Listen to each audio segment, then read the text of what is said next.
O Senhor esteja convosco. Ele está no meio de nós. Proclamação do Evangelho de Jesus Cristo segundo Lucas.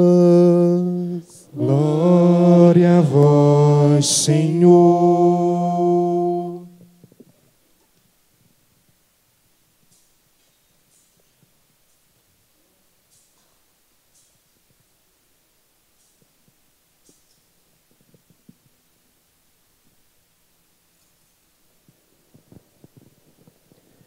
Naquele tempo, os pastores foram às pressas a Belém e encontraram Maria e José e o recém-nascido deitado na manjedoura. Tendo-o visto, contaram o que lhes fora dito sobre o menino. E todos os que ouviram, os pastores, ficaram maravilhados com aquilo que contavam.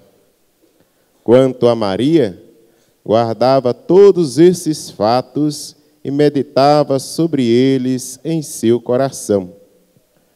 Os pastores voltaram, glorificando e louvando a Deus por tudo o que tinha visto e ouvido, conforme lhes tinha sido dito.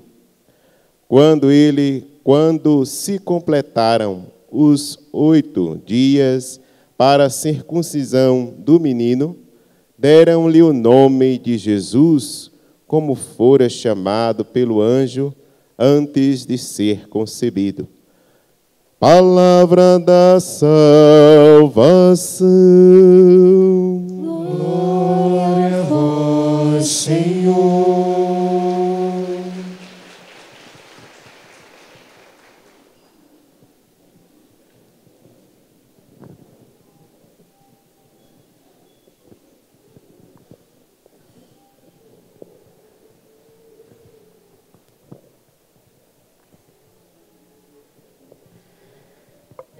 Caríssimos presbíteros que concelebram esta solenidade da Mãe de Deus, Maria, caríssimos diáconos,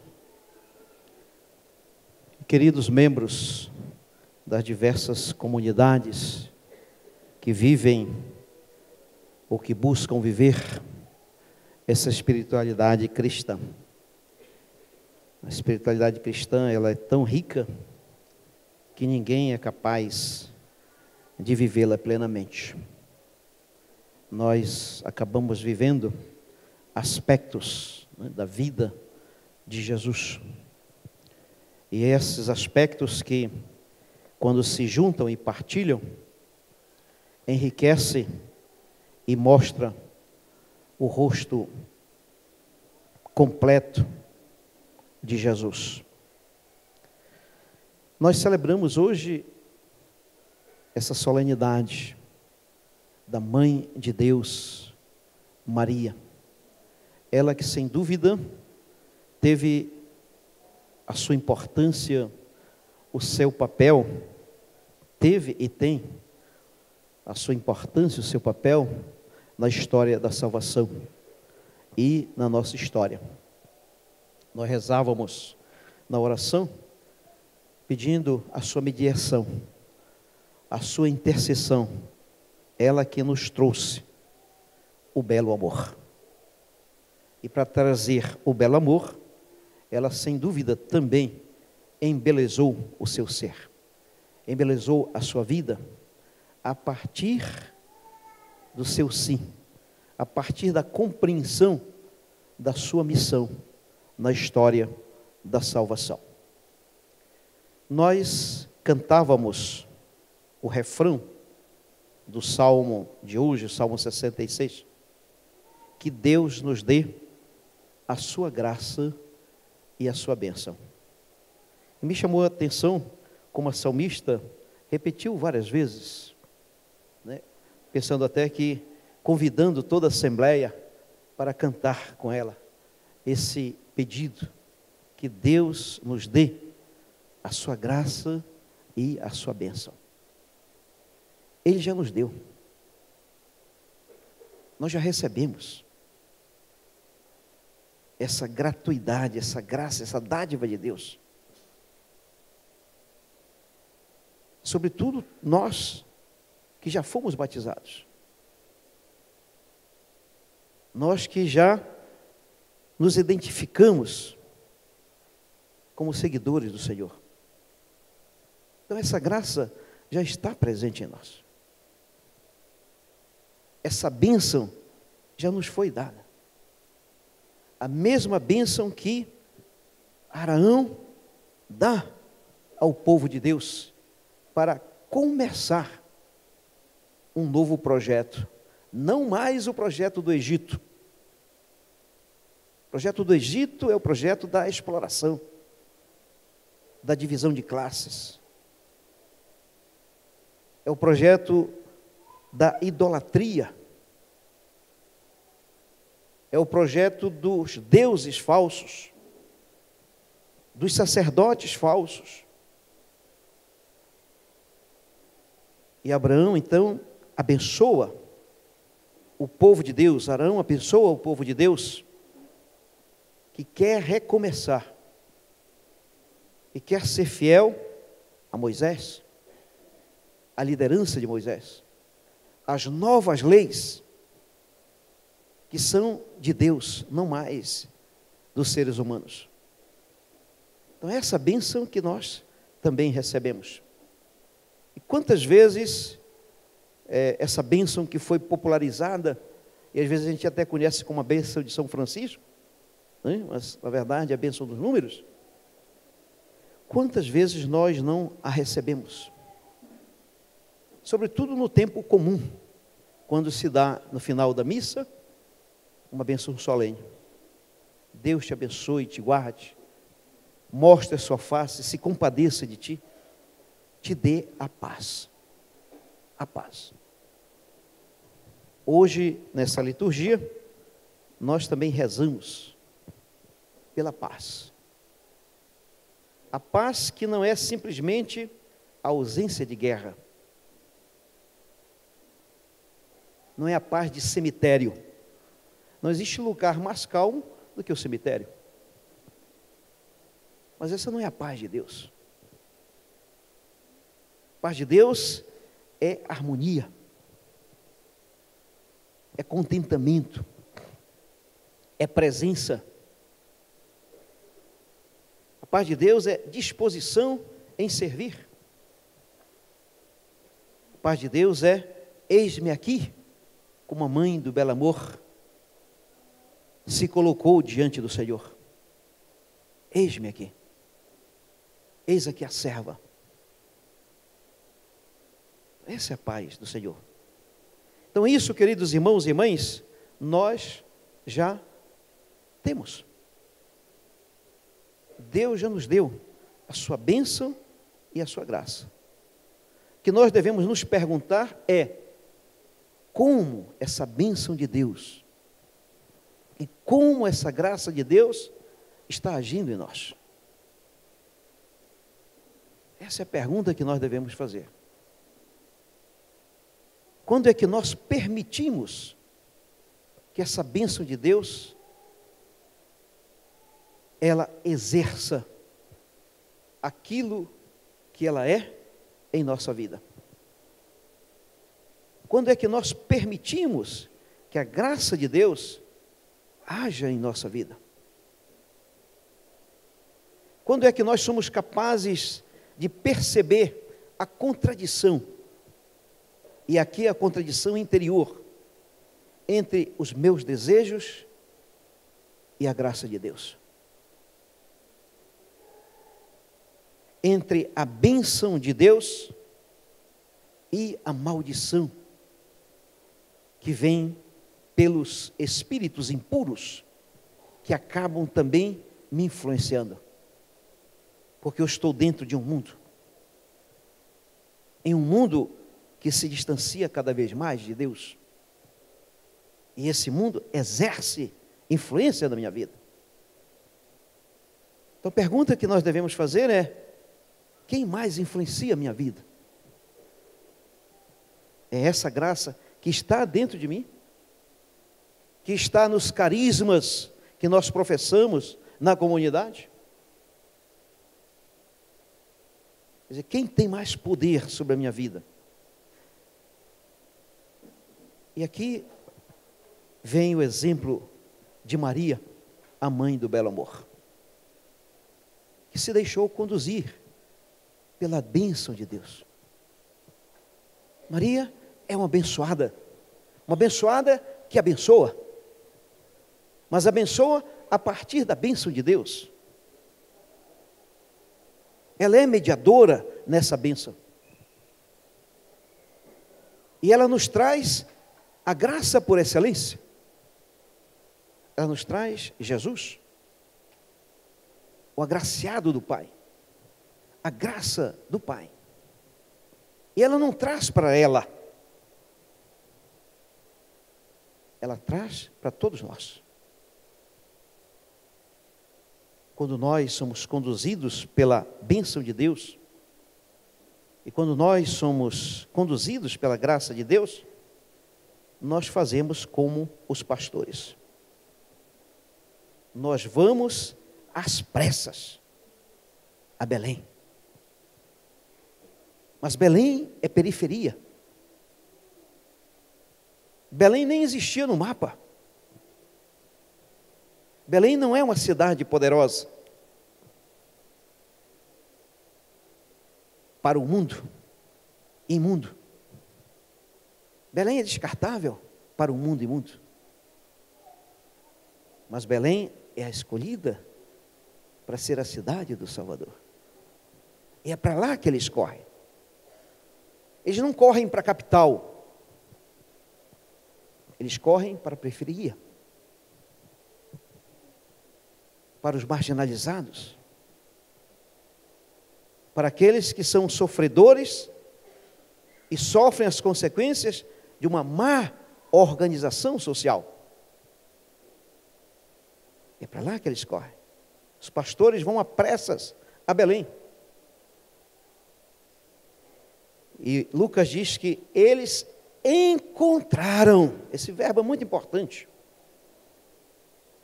encontraram Maria, José e o recém-nascido. Maria, José e o recém-nascido. Encontraram, portanto, a Sagrada Família. Quando nós somos conduzidos pela bênção de Deus, quando nós nos deixamos conduzir pela graça de Deus, a nossa vida se torna encontro entre tantos desencontros. O encontro, a própria palavra já diz: eu dou e eu recebo. Não há encontro quando eu só recebo. Não há encontro quando eu só dou. Os pastores encontraram José, Maria e o recém-nascido. Esse encontro eles já receberam. Maria está ali para oferecer o belo amor, o seu filho amado.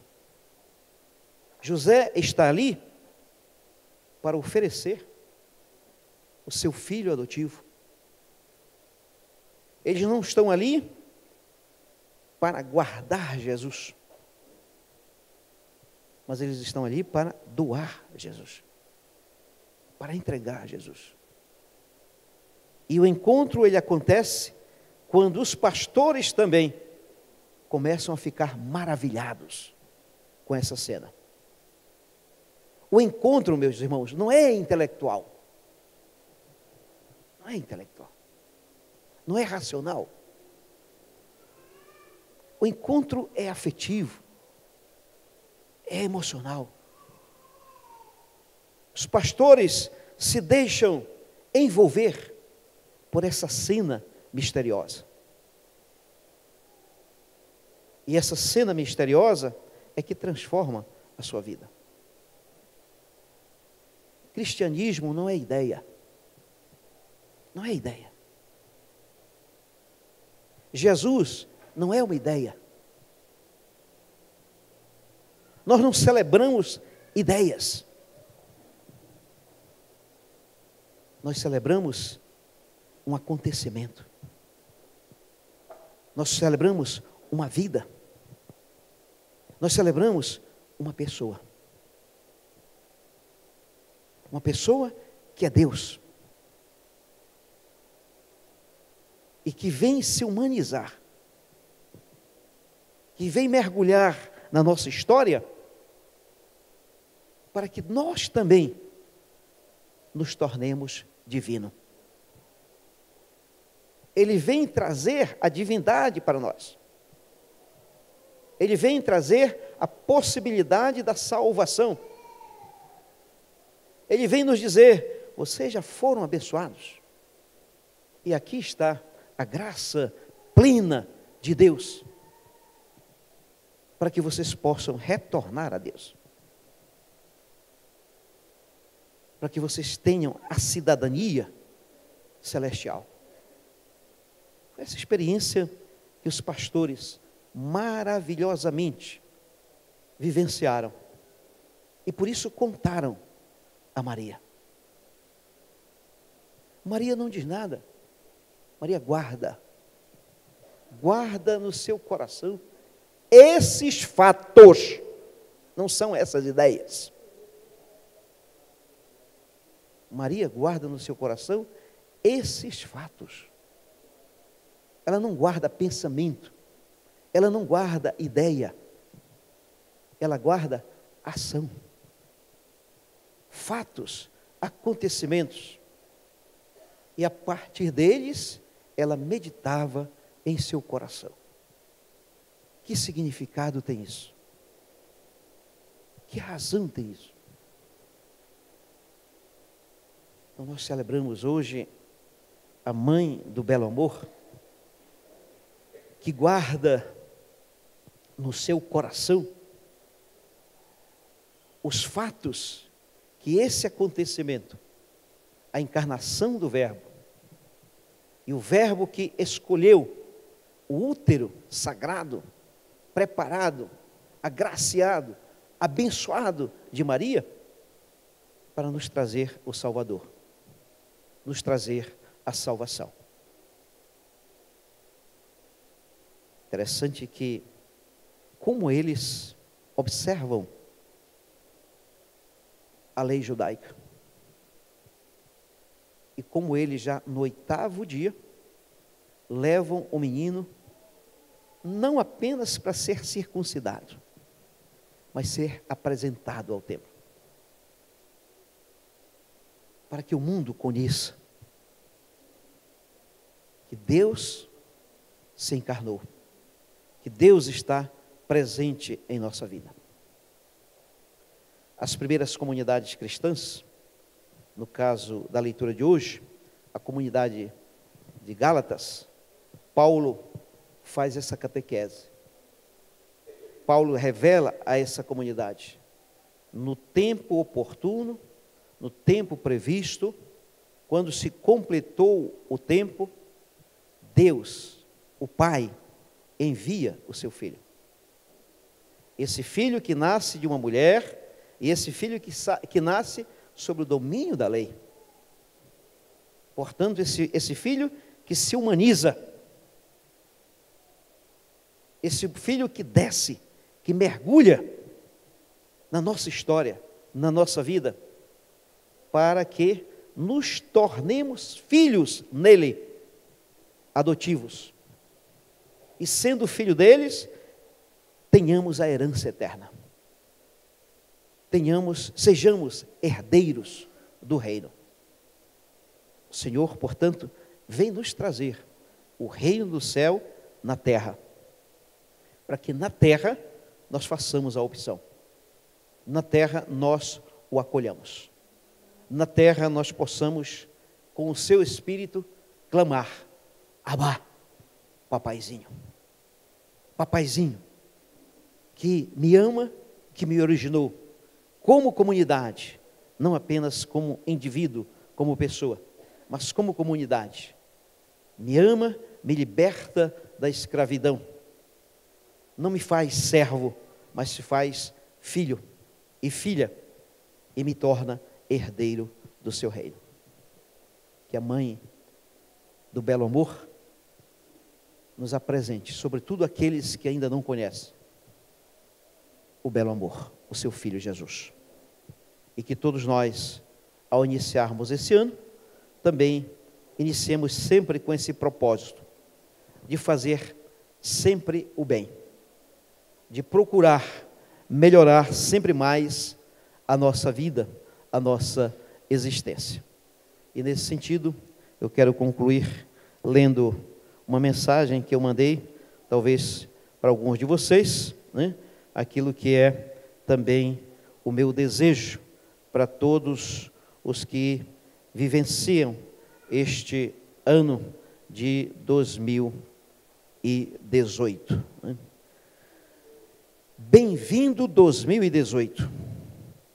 O ano vai ser bom se renovarmos nosso desejo de fazer sempre o bem. Sejamos confiantes. Vai dar tudo certo. Só depende de sermos cuidadosos e constantes em nosso bom propósito. Já estamos perto daquilo que tanto desejamos. Confortai-nos, Senhor, em vosso serviço. Concedei-nos começar deveras, pois nada é o que até aqui tenhamos feito. Se viermos a cair, que nos levantemos depois de cada queda. Feliz e abençoado ano de 2018. Louvado seja nosso Senhor Jesus Cristo. Sempre seja louvado e amado.